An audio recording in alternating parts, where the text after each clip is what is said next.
ప్రభుత్వ ఐటీఐ భువనగిరి దగ్గర under pass నిర్మాణం వెంటనే అండర్ పాస్ నిర్మాణం వెంటనే కాపాడాలి ప్రజల ప్రాణాలను కాపాడాలి ప్రజల ప్రాణాలను అండర్ పాస్ నిర్మాణం విషయంలో కేంద్ర రాష్ట్ర ప్రభుత్వాల మొండి వైఖరి నశించాలి కేంద్ర రాష్ట్ర ప్రభుత్వాల మొండి వైఖరి అండర్ పాస్ నిర్మాణం చేపట్టి ప్రజల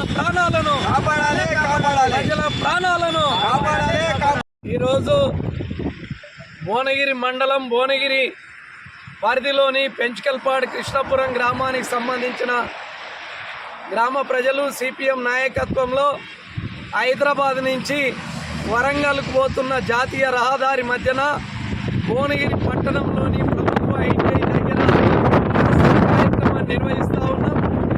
ఈ ప్రభుత్వ ఐటీఐ మెయిన్ రోడ్డు మీద నుంచి దాదాపు కృష్ణాపురం పెంచుకల్పాడు రామచంద్రపురం చందుపట్ల గ్రామాలతో పాటు 15 గ్రామాలకు సంబంధించిన ప్రజలు వేలాది మంది ప్రయాణికులు విద్యార్థులు రైతులు అనేక మంది ఈ రోడ్డు వెంట రోడ్డు దాటి ఆ గ్రామాలకు వెళ్ళవలసిన పరిస్థితి ఉన్నది.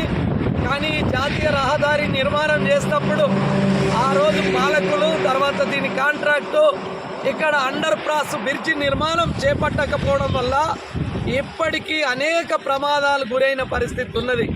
దాదాపు 20 నుంచి 30 మంది ఇక్కడ ప్రాణాలు కోల్పోయారు. రోడ్డు దాటుతుంటే అనేక మంది కాళ్ళు చేతులు కోల్పోయినారు. వందలాది మంది శతగ్రాతులైన పరిస్థితి ఉన్నది. కానీ ప్రభుత్వము వీళ్లకు రక్షణ కల్పించడానికి ఈ జాతీయ రహదారి పైన అండర్ పాస్ నిర్మాణం చేపడతలేరు. ఇప్పటికైనా తెలంగాణ రాష్ట్రంలో ఏర్పడ్డ కాంగ్రెస్ ప్రభుత్వం బాధ్యత తీసుకొని గత ఎన్నికల్లో హామీ ఇచ్చిర్రు, మేము గెలిస్తే ఈ ప్రాంతంలో అండర్ పాస్ నిర్మాణం చేపడతామని చెప్పిర్రు. ఇప్పటికైనా ప్రభుత్వం స్పందించి కేంద్ర ప్రభుత్వంతో చర్చించి అండర్ పాస్ నిర్మాణాన్ని చేపట్టాలని సిపిఎం పార్టీగా డిమాండ్ చేస్తూ ఉన్నాం.